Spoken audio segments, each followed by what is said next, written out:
안녕하십니까, 박병웅입니다.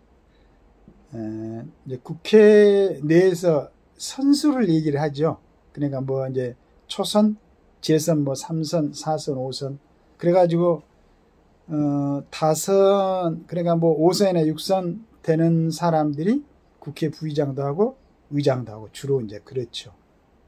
그리고 이제 그 중에서도 이제 그쪽으로 또 능력을 평가받은 사람들이 각 상임위원회에 소속이 돼가지고 상임위가 뭐 18개입니까? 11개, 8개씩 나눠 가졌나요? 그렇게 알고 있는데, 요즘 상임위에서 이제 뭐 법제사법위원회 맞습니까? 법사위? 예, 맞습니다. 그리고 하나 가방이, 2개가 가장 뭐 이제 요즘 활동을 하고 있는 것 같은데, 물론 나름대로 이제 열심히 하겠죠. 거기에서 이번에 이제 각 당에서 새로운 국회에 진입하는 국회의원들 중에서도 이제 좀 특별하게 이렇게 활동을 하는 분들도 이제 보이는 것 같고, 잠깐 그 방향을 틀어보면은 예전에 굉장히 오래됐는데 무인시대라는 그 고려시대에 인종 때, 그 다음에 의종 때죠. 의종 24년인가요? 그때 1170년으로 기록이 된 걸로 알고 있습니다. 그때 이제 정중부의 난이 났었죠. 그래가지고 실은 이제 그 문신들이 완전히 장악을 해가지고 그 무신들은 굉장히 아주 의종이 하도 이 사람이 주중림에 빠져가지고 술 먹고 노는데, 그 문신들이 노는데 무신들은 항상 거기를 뭐 경호도 하고 하면서 굉장히 천대를 받았죠. 나중에는 이제 그 의종 24년에 무신의 나라를 일으켰던 정중부란 사람이 젊었을 때, 그 김부식의 아들 김돈중이라는 사람이, 정중부라는 사람이 굉장히 인물이 준수했던 모양입니다. 수염도 아주 멋있었고, 그 수염을 태우는 사건도 일어났었죠. 나중에는 그런 게 골마가지고 결국 이제 이의방, 이고 막 이런 사람들하고 같이 해가지고 무신이 나야 됐는데, 이렇게 제가 말씀드린 건 다른 게 아니고, 그때 이의방이 그러니까 항제를 경호하는 친위대죠. 친위대가 뭐 걸륭 대장이던데, 걸륭 행수라고 그런 것 같은데, 그 사람이 정중부보다는 밑에 계급이었지만 주도적인 역할을 했기 때문에 한 4년 정도, 5년 정도를 이제 정권을 잡은 것 같습니다. 그 이후로 이제 정중부 부자 정준 아들하고 해가지고 한 4, 5년 합해가지고 한 10년 정도가 굉장히 이제 의종을 폐하죠.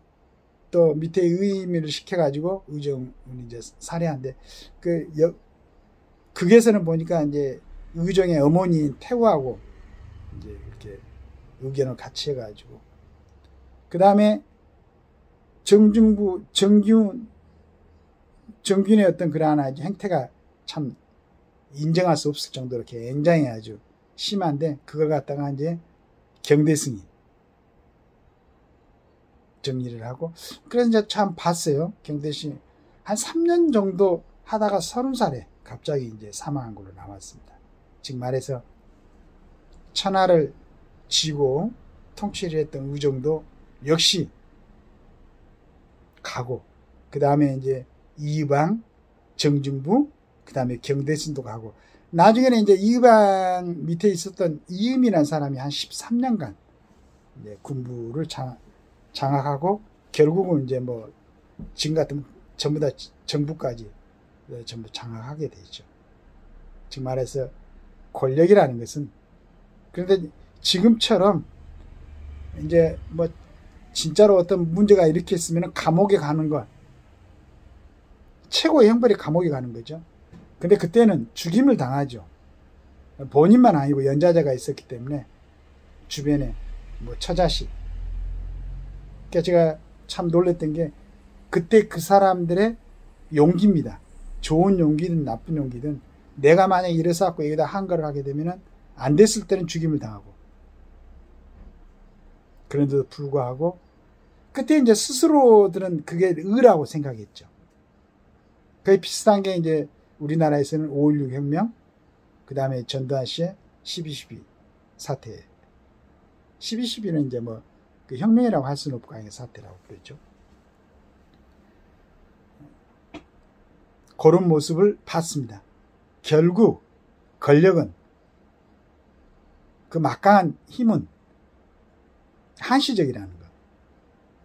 그런데 지금 우리나라의 그 정치 21대 국회 상당히 아주 국민들한테 실망을 줬었죠. 그런데 22대 국회는 기대를 했었는데 너무 바쁘게 지금.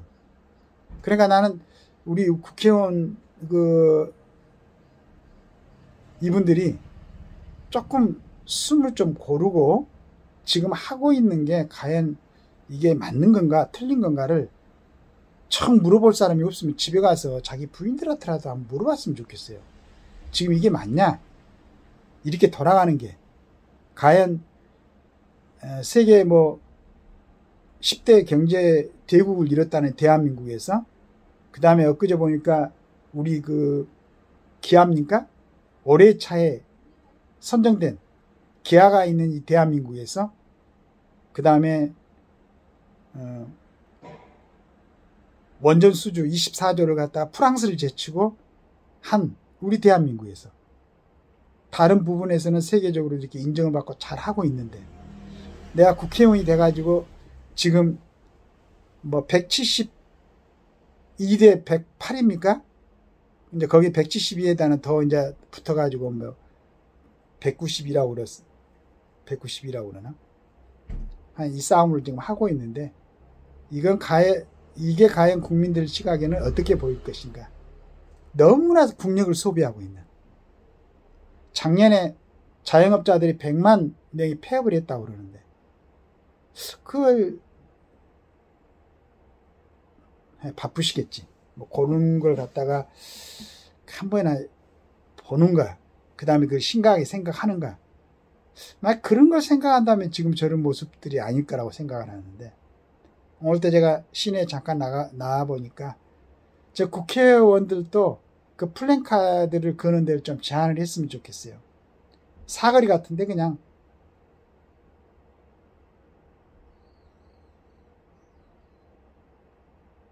그렇게 그 지역민들한테 전달하고 싶으면은 선거 때만 돌아다니지 말고 지금이라도 지역을 돌아다니면서 정말로 진솔하게 진실하게 전달했으면 좋겠어. 그냥 거리 곳곳마다 플랜카드 걸어가지고 그 눈살을 찌푸리게 하지 말고, 그게 정말로 지금 꼭 필요하고 꼭 정당하고, 그러면 국민들이 또 다른 시각을 가질 수도 있겠지만, 여당이고 야당이고 떠나가지고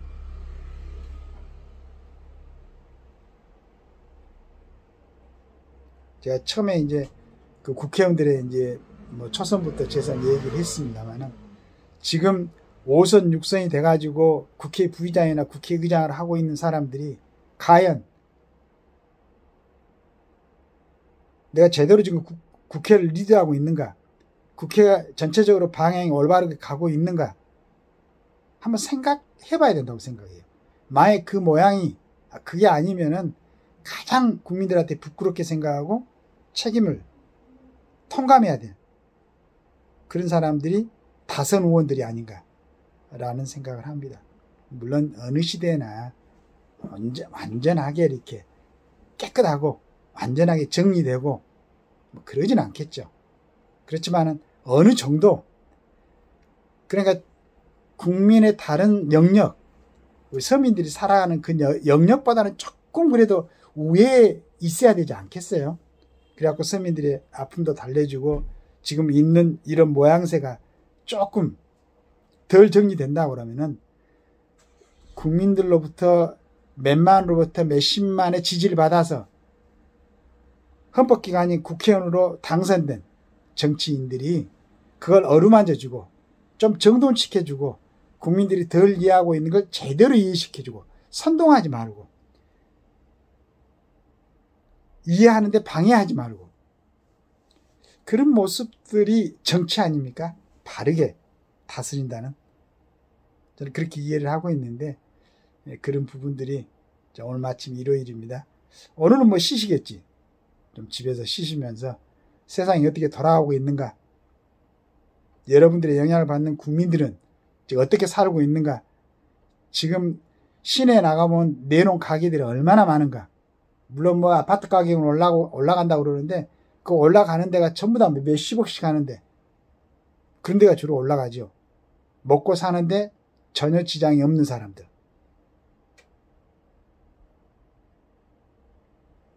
국민들의 어려운 생활에 대해서 관심을 갖고 좀 국민들에게 희망을 주는 그런 발언을 할 수 있는 그런 모습들을 보여주시면 감사하겠습니다.